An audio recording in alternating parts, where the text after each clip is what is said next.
What is the long-run plan on our national debt, $20.5 trillion plus dollars, and when, even if we have some good economic things happen, when are we going to see a plan to start to pay this thing down?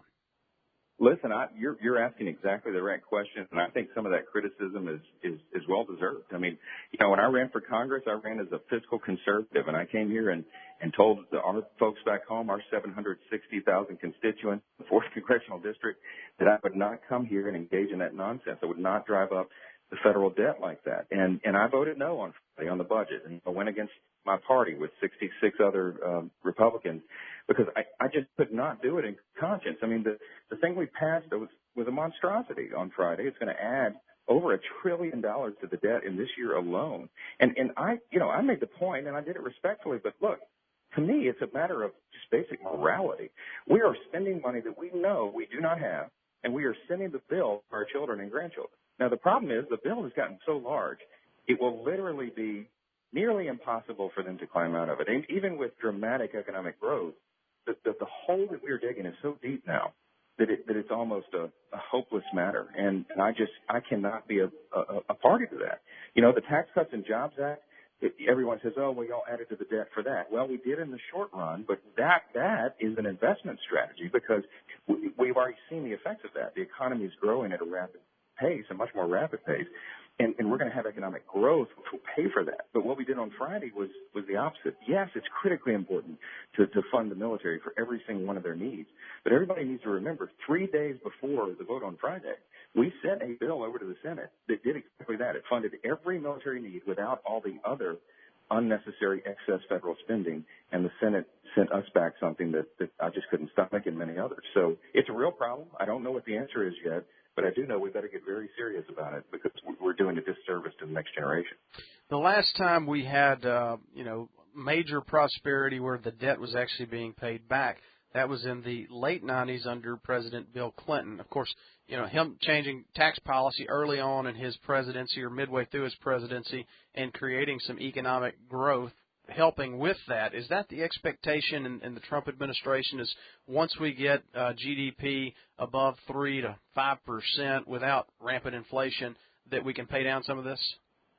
Well, that's the prevailing thought. That's what everyone argues. That's why they can hold their nose and vote for some of this. But, at some point, even that theory, has its weaknesses. I mean, that is the proper perspective, and I believe that as part of my economic philosophy.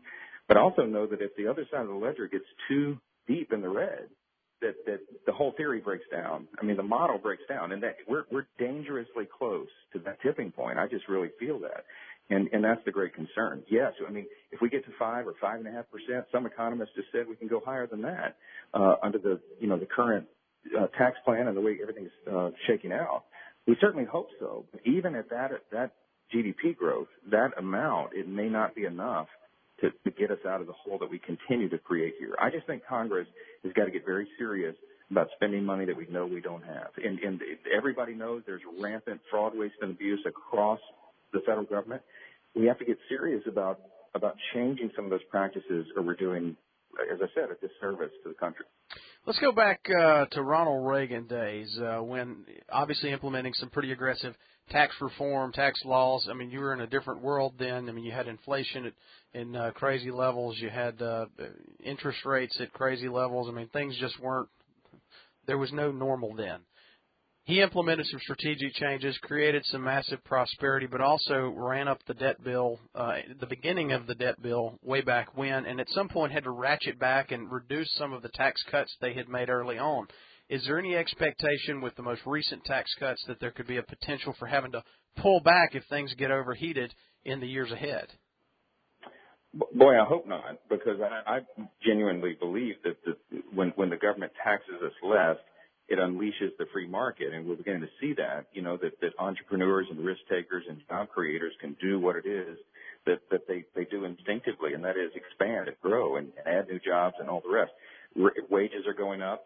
Millions of Americans have already seen increases in their pay, and they've seen bonuses that companies and even large corporations have pushed down to the employees, as we expected would happen. But to roll back the tax cuts, I think, and really fear that would turn it in the opposite direction, and you would begin to lose a lot of that steam in the engine. So what we have to do is a delicate balance as we go forward. You know, in the Tax Cuts and Jobs Act, there were some sunset provisions on the individual tax rates. You know, they were set to expire. The reductions are set to expire in a few years. There's talk in the Congress of going in and trying to make more of that permanent. And so, you know, I'm one of those voices. I think we need to do that because I think it's right. And we'll see what happens. Hopefully inflation can be kept in check. There's concern about it right now, as you know. But we learned a lot during the Reagan years. There were a lot of lessons learned, and hopefully we can avoid some of those same pitfalls.